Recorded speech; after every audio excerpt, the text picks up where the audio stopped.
see all of you here. My name is Lily. I'm the Support Career Services Manager with Educator for Great Consideration.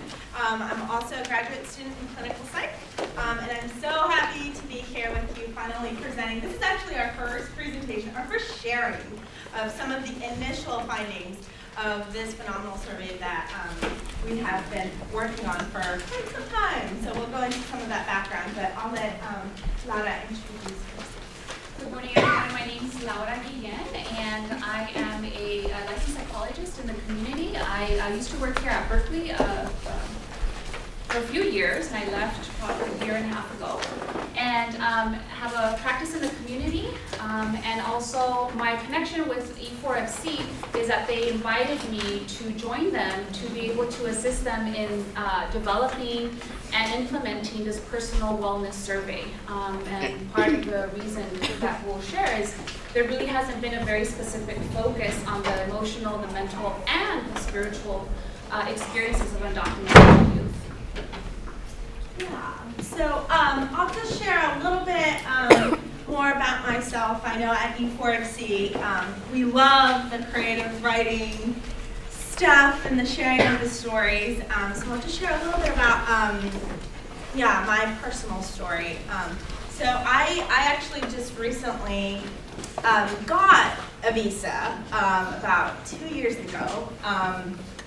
And so I'll share what type of visa that is, and I think it'll make sense halfway through my story. But so one of the first experiences that I had about what it meant to be a student, what my experience would be in the U.S. was when I was in 3rd grade. I had just immigrated from Mexico City, so I'm from Mexico, and it was the first week of school. And so I was in the living room with my brother. I have three brothers because that's 3. I have 3 younger brothers, and my 2 little brothers would often just go and play with their little toy cars that my dad would buy them, and they would get my mom's nail polish and just paint over the cars, right? And my little brother would say, "Look, I'm gonna paint them like my dad," because that's what he did for a living. He used to paint cars. And me and my other brother would just, read and watch TV. And so that's what we did in the first few months that we immigrated to the U.S. We didn't speak the language or nothing. Actually, in fact, that's how I learned a lot of my English, by watching TV. A lot of Blue's Clues, and I don't even think I was at that age to be watching Blue's Clues, but I did. And so that's where my brothers and I were at, in the living room. We played, we entertained ourselves, we distracted ourselves. Meanwhile, in the other room, where the doors were locked, my parents would engage in what I like to call their toxic love, which was confusing to me. They loved each other so much, yet they hated each other so much. And what my definition of that hate was my dad beating my mom, He would beat my mom until she was on the floor, sometimes unconscious. And that was not the first time that it happened.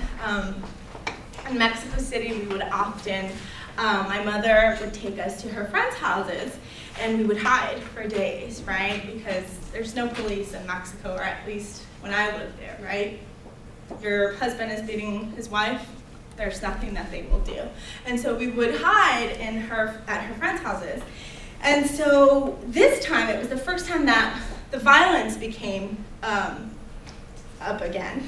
And I was like, wow, my mom had told me things would change. She told me that we were going to a country where this would not happen, and we were going to be with my dad, reunited, and things were going to be different. So I was very confused, but my job was to be quiet, right? That's what I was supposed to do. I was just supposed to be watching over my little brothers. And so, something within me, struck me that day, that I was just very scared. I was frightened, and I didn't know what to do. But the next thing I knew, it was kind of like my body took over me. And I just grabbed the phone, and I don't even know how I even knew what 911 was, or I didn't even know what I would say on the phone. I just remember grabbing the phone, and I dialed 911, and I actually don't even think I said anything. I think I actually just let the phone just be and hope that they would hear the screaming woman and the male, banging on the door and the crying children. And so the next thing I knew, the police was at the door knocking, and my dad was in my face saying, "What did you do? We're illegal. You're going to get me deported." And in that moment, I had no idea what it meant to be deported, get deported, be illegal. I had no idea what my sense of security was, who was here to protect me. Everything was just very, very confusing. And so the police left, right? Nobody said anything, everybody said everything is fine. And I just stood there quiet, feeling like, wow, I guess nobody cares, right? And so my father, as he would usually, beat me and ground me. And he said, what hurt the most, it wasn't the slap over the face. What hurt the most was, "I'm not going to buy you any school supplies." This was my first year in an American school. This was my first year in really school at all. In Mexico City, my mom and I would spend our days knocking on doors selling children's books that I could not open because they were our food, right? That was the money that we had to use to feed ourselves. And so for me to even feel like my job was just to be a student and go to school was just something I couldn't even believe. And so I just remember feeling so sad and so angry at the same time. And so the next day, my mom woke me up early and she said, "Your dad left. Let's go, get ready. Let's take you to school." And so we walked to school. And before she leaned in to hug me to say goodbye, she said, "Don't you worry. I don't know how and I don't know where, but I'm going to get you that money so we can get you your school supplies." And so the rest of the day I spent on the monkey bars playing, getting dirty, scraping my knees, whatever that was, falling and getting back up. And I got to be a child, right? That was my safe haven. School was the place where I felt safe, where I felt like I could be a child, where I felt like people cared for me. 14 years later, here I am standing in front of you as a survivor of domestic violence. My parents divorced.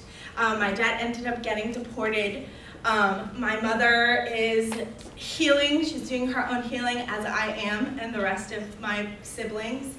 But we're here, and that is the best, that's the most I could ask for, that we're here, we're together, and I'm just very, very thankful. I'm very thankful to you, and I hope that by the end of today you will walk away feeling encouraged and feeling that your presence makes a difference, right? So whether you're a therapist, an educator, an ally, a friend, an undocumented young person, that your existence in this world matters, and it will make a difference. So I really hope that you enjoy the presentation, and that's it for me. I didn't get too emotional this time. I was crying last time. But yeah. Crying is good. Crying is good. Las lágrimas curan, remember. Yes. Tears are healing. Yes. All right. So we'll just go. We just back. Yeah, we're going a little backwards. But it's okay. Oh, that's a picture of me and my mom. That's my dad in the background. What do you know? And then,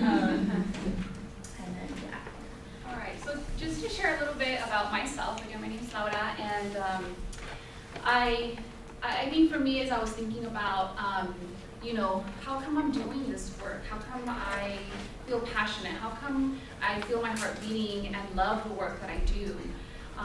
I think about my own family and my experience.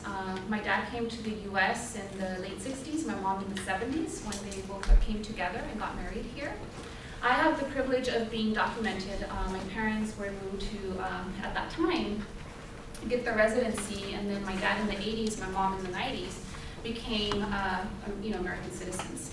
But definitely, grew up with that privilege of being documented.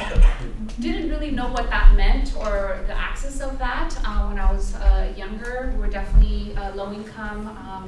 I'm the oldest of 4. I have a sister and 2 brothers. One of my brother's art is not in these pictures. He's probably off playing somewhere.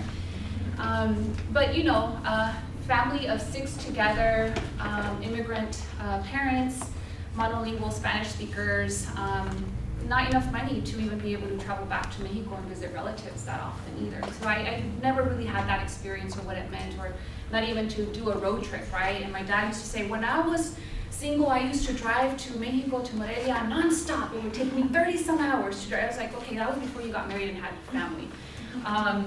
So for me, one of the things growing up that has stayed with me, I didn't know this term until I was in college. It's a Mayan practice. It's en la quesh. En la quesh means tú eres mi otro yo. You are my other me. And I feel like I'm grateful to my parents, to my culture, for me to be able to reconnect with my history and my ancestry, to know that this wisdom has been here always. And in this work that I do, I integrate that, knowing that when the other person is sitting in front of me, although they're coming to seek support, I see myself in them, and that's okay as a therapist. Sometimes, as therapists, psychologists, we say, no, that's bad, that's countertransference, you shouldn't be doing that, you gotta, keep yourself on check. It's like, I don't believe that. I know that this person is here for a reason, and as Lily said, and even as Jose shared at the opening remarks, is that we're all connected. We're all here for a reason. Something brought us all here today. Something brought all of us here in this room right now at this time to be together. So I always believe in this practice, and I take that with me. Now, in terms of the psychological practice, I really have embraced liberation psychology, which is just a term coined by Martin Baro, who was a Jesuit priest psychologist in El Salvador, who was murdered in the time of the war. But he left such a legacy that liberation psychology is that as therapists, we need to not just understand the world up here in our minds, but we need to engage, we need to be active, we need to help transform this world. And so he always said that as a therapist, social justice is very critical. And what are we doing to better understand the world that our clients are living? And to understand what's going on so that we can better help them, because we know that all the things that happen in our communities affect, our self-esteem, our well-being, and ultimately our humanity. So in spirit, I take all of these practices with me, and it has helped guide me. And I used to work here at UC Berkeley. I was here for about 8.5 years. And I'm grateful because I always had that guide me in my work here, despite some of the challenges and obstacles that I also faced as a therapist here on this campus in that role. And it's been a great pleasure and joy to collaborate with Lily, to get to know more of ourselves in this process, because who we are, we take that with us everywhere in the work that we do. So, so we wanted to share a little bit about who we are and how we're doing this work. So as I mentioned earlier, there's so much information to cover, and I know a lot of you guys are going to have many questions, so we're just going to dive into some, why did we decide to create this personal wellness survey and how it came about. And so basically, we obviously wanted to understand the emotional, mental, and spiritual needs of the undocumented population. And so what we did is we decided to actually first do an internal survey. So that means some of our current E4FC participating members. So that includes scholars, includes our legal advocates, our outreach ambassadors, as well as other alumni. But we'll go into detail about some of those aspects. Also, there was just a desire to heal and process. When I first came to E4FC, it was about 2 years ago, and I was, I am undocumented. See, that's even interesting, right? Like, I'm documented now, I have legal status, but I'm now able to embrace my undocumented identity. And so a lot of our conversations were really about hey, this happened to me at work, or I'm really angry about this, or I'm actually really sad about this, or do you ever fear this, right? And so these conversations were happening very casually, and so finally, we were we need to just start tracking this down. Like, what are some of the common questions and themes that are coming up for us? And this is part of our healing, and we really wanted to be able to not only find a space to process all these, but to also, even for us, be able to understand what those, what that meant, and also be able to highlight our resiliency. And of course, our hope is to be able to offer some direct programming around wellness. Great. So as I mentioned, this survey was developed over the course of 2 years. So it started off with a list of different questions. And so finally, when we had something a little bit more substantial, we really decided to reach out to professionals, community psychologists like Laura, to be able to assess the validity of this survey and to be able to implement other aspects of more on, depression, anxiety, and other aspects that maybe we perhaps weren't looking at. And so, as I mentioned, currently our E4FC population, our family, what we call it, is made up of about 150 alumni. And in addition to that, we have 50 current participating members. So I already mentioned what those were, and those are involved. Those students are involved in our current programming. So what we did for the implementation of this survey is we actually disseminated the survey out to 50 participants. And the difference in that is that we actually made presentations and talked about the purpose of the survey to the current participating E4FC members. And then to the alumni, what we actually did is we did offer it for them. So we wanted to make sure to be able to also give them an opportunity to complete the survey. That was done via email. Currently, because of the nature of the question, we don't necessarily know how many of our sample size are alumni versus current members. So just wanted to make sure to highlight on that. Okay, so in terms of a little bit more background, when E4FC asked me if I would be interested to come on board and help them flesh out this personal wellness survey, I jumped right in because I have been working with undocumented youth in therapy, and that was my role here when I was on campus. And so I knew the subjective and the very real experiences of the students, but I wasn't really finding literature and research just that focused on mental health. There was a lot of stuff in terms of academic resiliency, which is fantastic, civic engagement, which is great because it's a resiliency area. But what about the emotional, the mental, and also the spiritual component of undocumented youth experiences? So I really was motivated and excited to jump on board. And one of the few studies that came out in the early 90s from Dozier, she actually did one of the first studies with undocumented youth who were international students, but also undocumented youth in community college setting. And what she found were three things: that the students were reporting feelings of loneliness, of depression, and fear, and the fear was specifically fear of deportation. But in the years after that, there really weren't any other studies. There's a faculty member, Perez, in Southern California, who's been encouraging graduate students to do more research in this area, and a lot of great work has come out in terms of dissertations. There's a dissertation and an article that came out. Part of the title is Being Cursed and Blessed. And part of that research, there's a part of it that is about the mental health component. But there really isn't anything yet that's all about mental health. So I said this last time, I'll say it again. This morning I told Lily, who was studying psychology, I said it would be great if psychology students would want to do research just on this area, period, because there really isn't anything on that yet.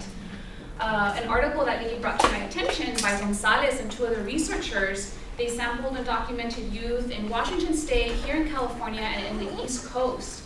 And it is about mental health trends and issues. It was a qualitative study. They did a lot of interviews with undocumented youth. What was interesting, though, is that the authors write in this article that they never asked any questions specifically about mental health. They asked other questions, and when they asked other questions, the mental health always came up.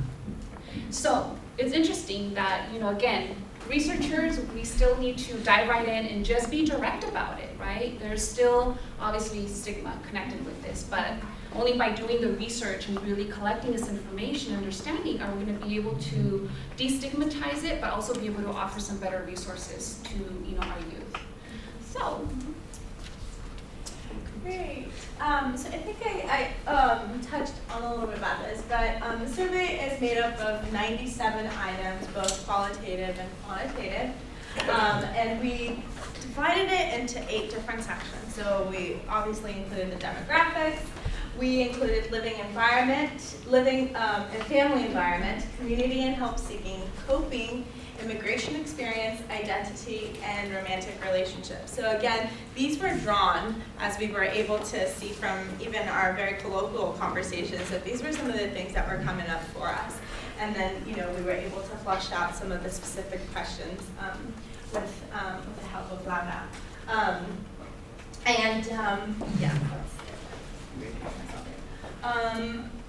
Just to kind of reiterate again, right, it was disseminated to about 186 undocumented young people.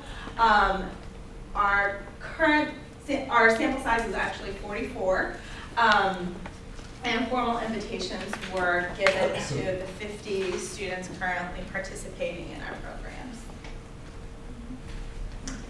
So this is again another overview of the sections, and also we should mention that we're not going to go into detail about all the items within each section. We're just going to point out some of the highlights that came up for us. So it's going to be about like 1 and 2 highlights, and it's a lot of great information, but we definitely need like 3 hours to go over all this stuff.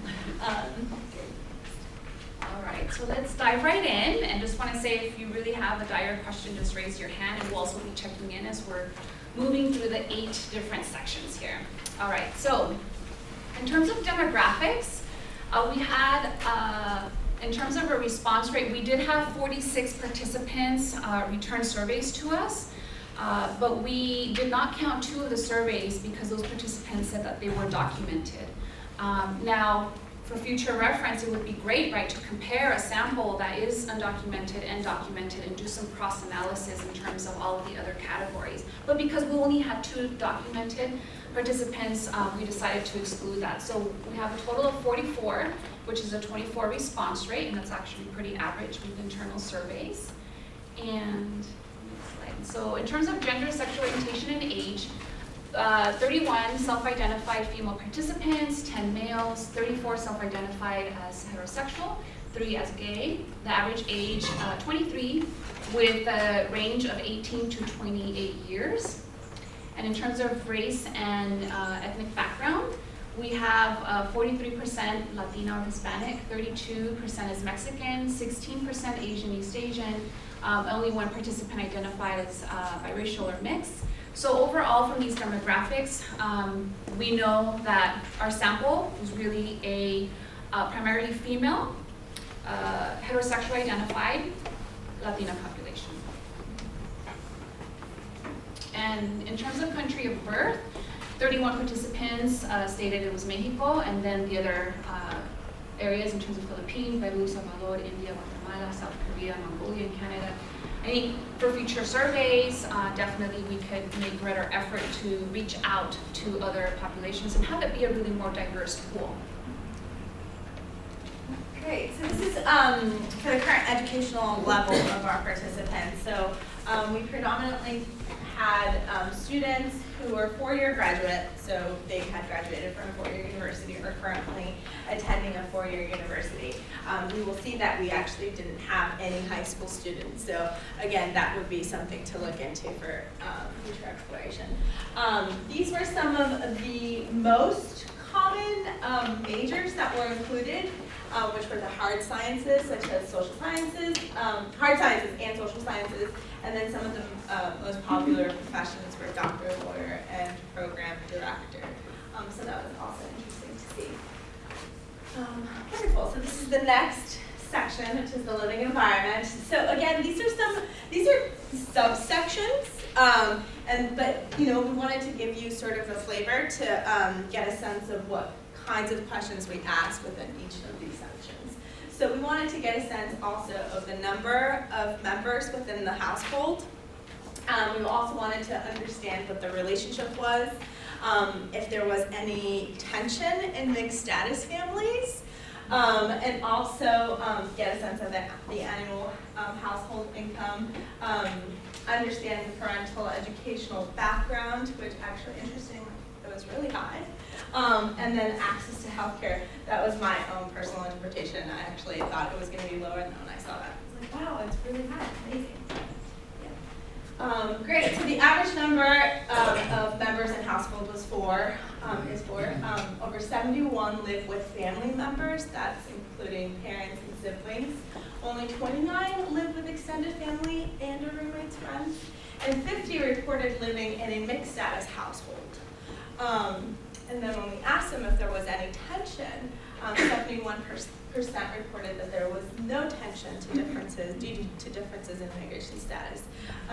It would be interesting to look into the percentage of those who did include that there was tension and be able to learn about what that tension looks like, and be able to also compare it to some of these numbers right here. Okay, so the next section is on community and help seeking. We wanted to find out what kind of, in terms of legal resources, how many of them are accessing this, their experience and perception of the support that they're receiving from others, and their participation in community resources. So what we found was that 77% of the participants said that they have had their immigration case reviewed by an immigration attorney or a legal service provider. 22% said no.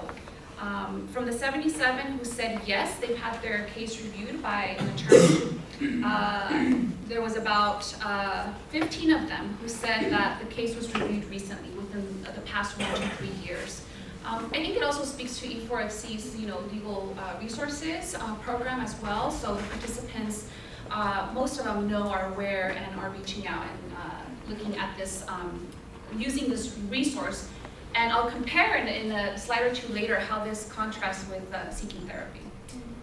So we also asked, in terms of support from others, we wanted to find out, if they believe that they had to maintain relationships with other people specifically for the purposes of having access to certain resources. So some of the resources included to have access to higher education, access to housing, access to healthcare, access to transportation, access to food, and access to earning some kind of living or income, and also covering personal expenses.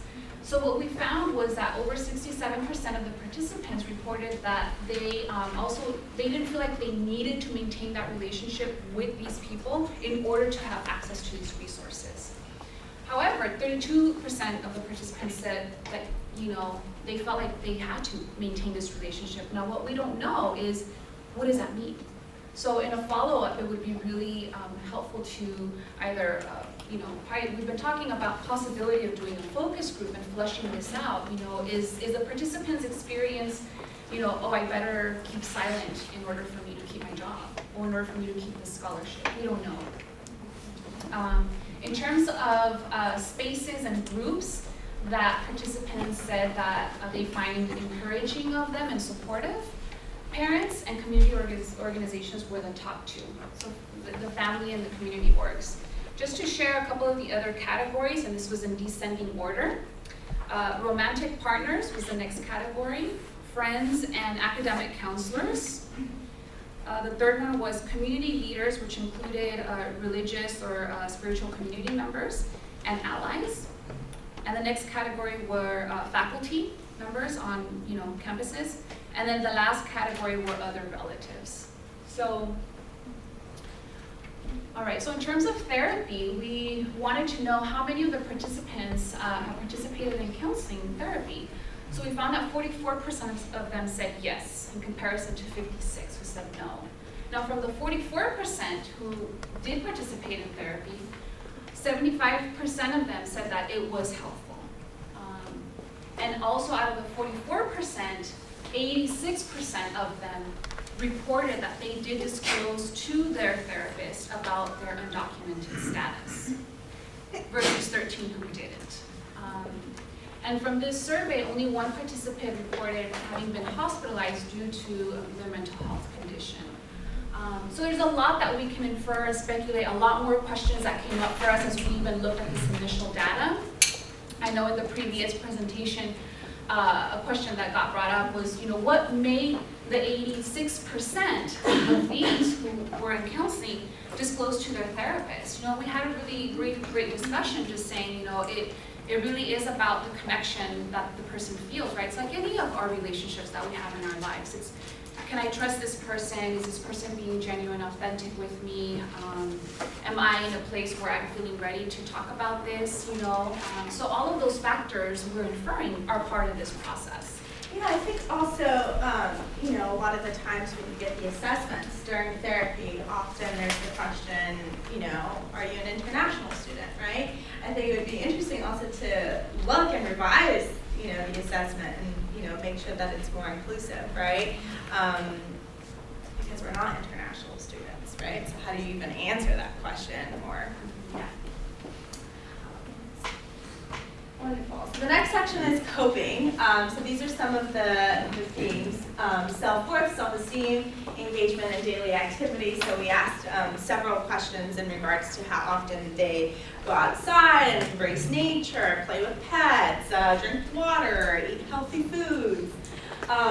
This part, which we'll be focusing on, we wanted to get a sense of some of the coping strategies and perceptions and thoughts that happen when they engage in different social events or they have different social interactions.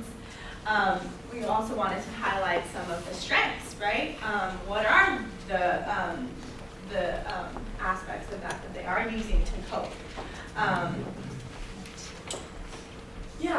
So 33%, so this is for the section during social interactions, so it could be an example of like, I disclose my legal status, or actually, scope it out and see if it's immigrant friendly. So as you'll see, 33% reported that they develop a protocol for self-disclosure when revealing their status to people. 41 reported that they analyze whether the environment is immigrant friendly. Again, another question, right? Like, how are we as communities, highlighting that it's a safe space to be able to address one's immigration status? And then not surprisingly one, 42 reported that they do not make their immigration status as public as possible. Great, so again, these are some of the anecdotes that actually, no, they're not anecdotes. These are also part of the questions. So 61% said that they created an escape plan in case someone finds out about their immigration status. So that's actually pretty high, that's more than half, about half. And then 31% would frame the issue for themselves, so create their own undocumented identity. 40% or 39% actively guide questions and conversations away from immigration or their status. Great.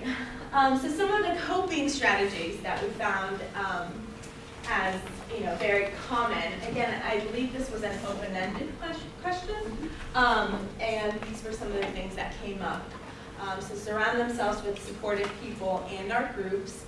Surround themselves specifically with a documented community where they can implicitly be understood, right? Not always having to explain yourself to the dominant group, for example. Participate in spaces where they are able to think positively. And then also only 2 participants reported coping strategies that may not be constructive, such as isolating themselves to cry or not caring what others think. So for the most part, it was, again, that's what I was saying, right? The connection that you have with other people. Great. So this section, so again, more coping mechanisms or strategies. These were embedded within different questions. So what we did is we pulled out those that were relevant to spiritual healing. So some of the questions that we included were, during the course of a week, how often do you meditate and or pray, attend religious services, have or create your own altars at home, believe in something bigger than myself, or consult or do my own spiritual cleansing. 44% of the participants reported believing in something bigger than themselves daily. So that was definitely one of the highest ones. Secondly, there was almost an equal response between never attending religious services to attending between 1 and 2 days. And finally, 75 reported never when asked about having or creating their own altar at their home. For this particular one, for those who did report that they do have an altar at home, I think it would be really interesting to find out what that looks like for them. So this is just to give you a graphic of that.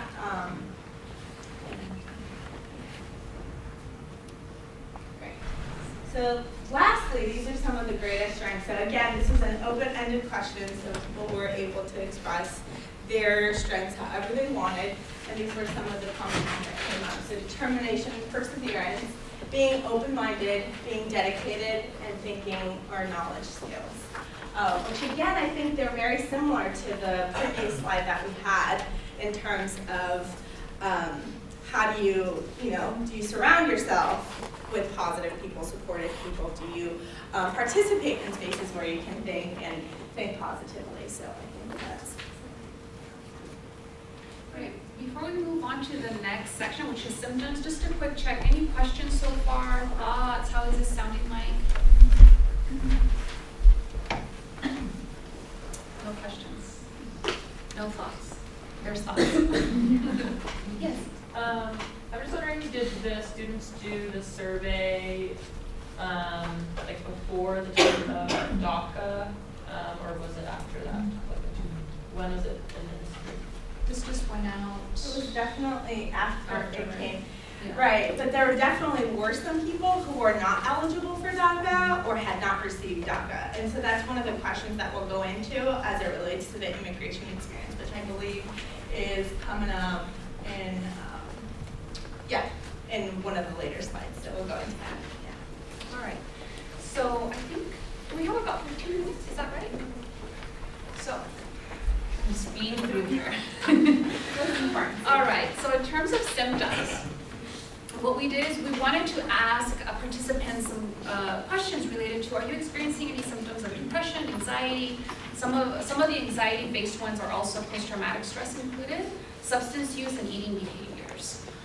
So just at a quick glance, in terms of depressive symptoms, we have a table here where we ask participants, how many of you all are experiencing these symptoms currently, how many in the past, and just out of curiosity, maybe never. What we found were that concentration difficulties, feeling fatigue, and feeling irritable were some of the top ones, and those are current symptoms. As you can see, some of the other top ones, feelings of guilt, helplessness, hopelessness, experiencing insomnia and having persistent physical aches and pains, persistent feelings of sadness and anxiety. And also noteworthy is that 2 participants stated that they're currently engaging in self-injurious behaviors as a coping strategy, and 1 having current suicidal thoughts. Now in the past, the top ones were feelings of guilt, helplessness, hopelessness, pessimistic thoughts, insomnia, irritability, overeating. Would be interesting to compare from the article that Gonzalez and the other researchers did that came out last year is, we're curious, are these symptoms in the past, were they experienced during adolescence? Because that is it's a critical time in our lives of development where we're starting to form our identity and our formation, and we're actually more conscious and more aware of making connections in our environment and what's going on. So we're curious if that might be the case. And also noteworthy, 12 participants reported that in the past they did engage in self-injurious behaviors, 15 had suicidal thoughts. This is actually 5 who attempted suicide in the past. And our hope, if we get to it, we actually pulled out some relevant data about these participants to just better understand what other factors may have been playing a role in terms of their suicide attempt. And next, anxiety. So the top symptoms currently were having panic and fear, experiencing cold, sweaty hands and feet, and muscle tension. And in the past, panic, fear, obsessive thoughts, flashbacks of trauma and nightmares, and difficulties with sleep, which, pretty much can go hand in hand. What we don't know is, for example, if flashbacks of trauma and nightmares are related specifically to their undocumented experience, or it could be completely different. It was a car accident that I got into. I was a passenger, and it happened when I was however years old. So overall, from the depressive and anxious symptoms, we feel like there are enough participants who disclosed these symptoms that warrant for us to have more discussion about maybe what kind of programming events would be helpful to offer support to help manage or bring down some of these symptoms, because oftentimes these also go unspoken, even within our communities, right? I mean, there's so much support that is happening, but the mental health aspect, there's still stigma. We don't really know. We can't tell by just looking at somebody. We really need to engage in these deep conversations with each other. Yeah, so again, this is, I know there was a question earlier about sort of DACA. And so we actually asked some of these questions there. So we asked general background about, do you have DACA? Do you have any other type of legal remedy? At what age did you either cross over or immigrated by plane? We wanted to get a sense of also some of the immigration memories, right? So specifically, like, do you remember anything about crossing over? If so, what was it like? And then also what we'll be focusing on the next slide is some of the fears. So for example, how often or do you even feel fearful about being denied access to different resources, or being rejected, isolated, criminalized, humanized, or I fear being deported? So those were some of the items that we included in that section. So 77% of the participants reported that they were told not to tell others about their immigration status. What was interesting overall in this question is also that most of the participants found out about their immigration status when they were in high school. So I think that kind of seems to be very common. And the way that they found out was by being denied access to different resources, whether that was scholarships or they couldn't get a driver's license. That was really, a critical time when they found out about that. And then compared to the 77, 23% were told not to withhold this information. I think it actually would be really interesting to find out more about how that was like, what that experience was like, and also be able to even learn about how parents are having this conversation with kids, right? I learned it in a very traumatic way, right? That it didn't really make sense to me in that time, and it really distorted my sense of security, right?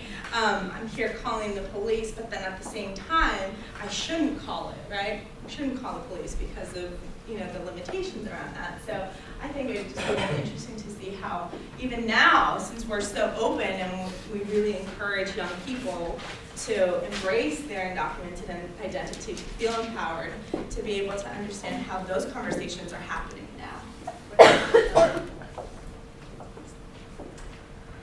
So in the fear section, again, these are some of the items. So we included being rejected. I often, or I don't feel rejected, or I do feel rejected. Being rejected, being isolated, denied institutional access and services, being criminalized, being detained or deported, being verbally or physically attacked, being exploited, and being dehumanized.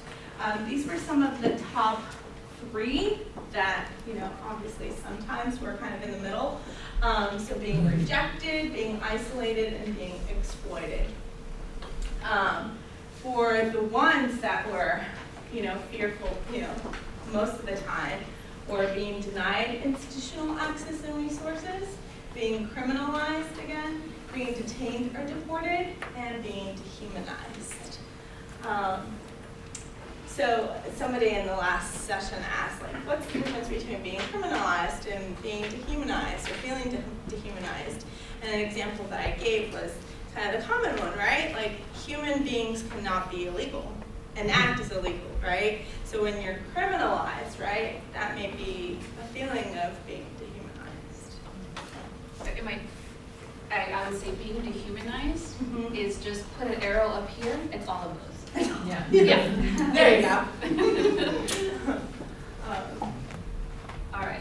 So in terms of the identity section, I'm not going to go over all of them just because of time constraints, and we want to get to some of the last slides. So if we move forward just a little bit.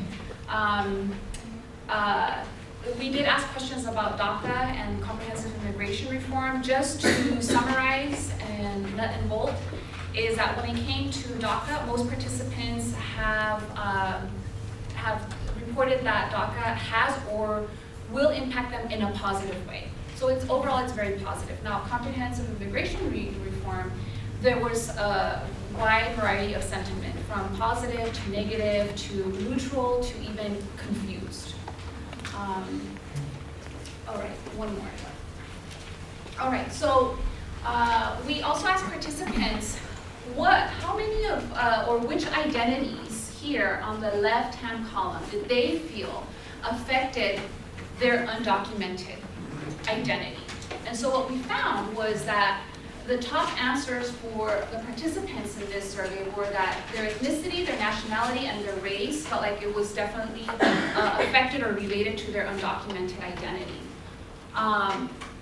Under sometimes their age, gender, and ethnicity, and no, these identities are not affecting my undocumented status or identity, is sexual orientation, religion, spirituality, and physical ability. What, to me, because I know there's also a lot of movement in terms of queer and undocumented, but it is interesting to note that in our sample population, most of our participants are identified as heterosexual. So this percentage would definitely change. The few participants in this study who identified as gay was interesting because within them, now we can't, it varied, but still very small numbers. One of them said, yes, it affects them. One of them said sometimes, and the other one said no. So, you know, it varies, but we need more on that. So the romantic section, and 69 is actually part of the percentage, just put it there. So we have, was the immigration status of your partner's a factor in deciding whether or not to begin the relationship? And 69% said that it was not. What was interesting in this section is that a lot of the percentages were very, very high for past partners. So for past partners, it was a factor. And deciding or whether or not to begin the relationship. I think it would be interesting to sort of cross-check or do a focus group in terms of, did obtaining legal status or DACA change that perception or those behaviors? I think that would be interesting to look at. So that was just something that we decided to include in romantic relationships. Also, some of the anecdotes that you'll see here are some things that also came up when we asked whether they felt pressured to marry their partner. One of them said, we never saw it as an issue. In fact, she was prepared to marry me to provide access for citizenship. So I think it's also interesting that these things are also coming up. Another one is, my partner's citizenship status does not influence my romantic decision making sometimes, because I like knowing that if things with my immigration status went really bad, I got deported, then maybe they could do something for me. So although they didn't really implicitly say, right, that it would matter, it was sort of also kind of within some of the anecdotes that were included in here. Great. So we got to the overall trends, yay. So we'll be covering some of the symptoms, more specifically around depressive symptoms, and then some protective factors, best ways to cope, and impact of safe spaces. So for this section, you'll see that we included the top 3 for the depressive symptoms currently and in the past. And again, as Lattice mentioned, right, there's some possible overlap between general stress and depressive symptoms. And I think we already kind of talked about the developmental stage for that. So we're going to be focusing on some of these. what we did here, and what Laura mentioned, is we're going to dive into the 5, not a 6, it's a 5, participants who stated that they had attempted suicide in the past. So what we did is we went back and cross-checked it with some anxious-based, depressive, alcohol use, and also some of the greatest strengths that they included. So we'll be looking at that for the next slide. So these are the 5. And this is some of the, you'll see at the top, those are some of, I just selected some random within those different sections. So for feelings of panic, fear, and uneasiness, you'll see that it kind of overall is, kind of all over the place. But it was, also interesting to see that some of the greatest strengths right here are also, applied in a range. I don't know if you have any thoughts on this. Just to highlight what's interesting to know, right, is there any overlap, for example, with substance use, which oftentimes, when we're feeling depressed, one way of coping that we find is alcohol or substance use. For 3 out of the 5, they don't. 1 to 2 is on the low end. Some of them have been in therapy, somewhat helpful, or it was helpful. Others no. It'd be interesting, what kind of other support did those 2 participants engage in, or maybe they didn't. And I think just some overall trends that all of them had in common, just decreased energy, feelings of guilt, worthlessness, and insomnia was pretty high across all of them. For a few of them, there were also flashbacks and nightmares, and a lot of the physical muscle and tension. Actually, most of these students, I don't know if it's on here, also had engaged in self-injurious behavior. So not everyone who engages in self-injurious behavior wants to take their life. Oftentimes, it's just a way of releasing, feeling something, to not feel numb, to feel alive in some way. And we found that most of these 5 participants did engage in some of that self-injurious behavior in the past. Great.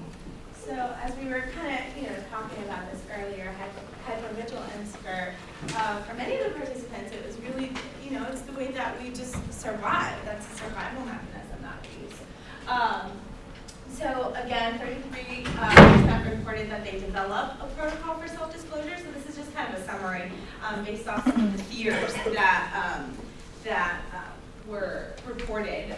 41 reported that they analyzed whether the environment is immigrant friendly. Again, another thing to kind of think about in terms of where you are all working and how you make that environment friendly and what that looks like, and how we can continue to advocate in other spaces. And let's see, so that's what I just said. How do undocumented young people identify immigrant-friendly spaces? So again, just lastly, I kind of did a little cross relationship right over here with the best ways to cope. These were some of the most common things that came up. And in terms of having a safe space, these were some of the common things that came up. But you can see that there definitely is a relationship between the 2. And when we're thinking about well, how do we take care of ourselves? How do we distress, right? How do we deal with our own emotional, mental, spiritual cleansing, right? And then thinking in terms of what those spaces could look like, right? Being able to incorporate, a place where you can be able to express your different identities. You have, the power of witnesses, power of being able to share your stories and having others be present and know that that did happen, right? And then again, just freedom to process and just be able to exist. So those were some of the overall trends that we decided to include here. So I think in terms of next steps for this particular survey, as Laura mentioned, we definitely want to do some focus groups. So there's some, questions, as you saw, that we highlighted. We definitely want to go back and be able to just flush out some of those responses and learn more in detail. Actually, 70%, we did ask a question about whether they were interested in participating in focus groups, and 70% of the participants said that they were interested in participating, so that was really good. Another indicator as to why this is also very needed in the community. And then I guess the other one would be, the possibilities of possibly having a therapist on staff, or maybe a drop-in service or a hotline where young undocumented people can call. Again, just thinking about other spaces and being able to just have these discussions in our community. And of course, programming. And one of the initial things that happened actually this year, I was able to encourage staff to participate in a New Year's Rejuvenation Day. Oftentimes we find ourselves in spaces where we talk about healthcare and the difficulties and the barriers that we have in accessing healthcare or just taking care of ourselves, but it's very little time that we actually get to practice it as a community. And so what we did here is we actually just gathered a personal trainer, a dance instructor, a nutritionist, and we just got together and just actually danced and moved around. And honestly, I have to say that people were very nervous about it. And when they got there, it was like, wow, they're just a totally different person. It was just crazy. It was so amazing to be able to share that with E4FC and to be able to just see people in a different light.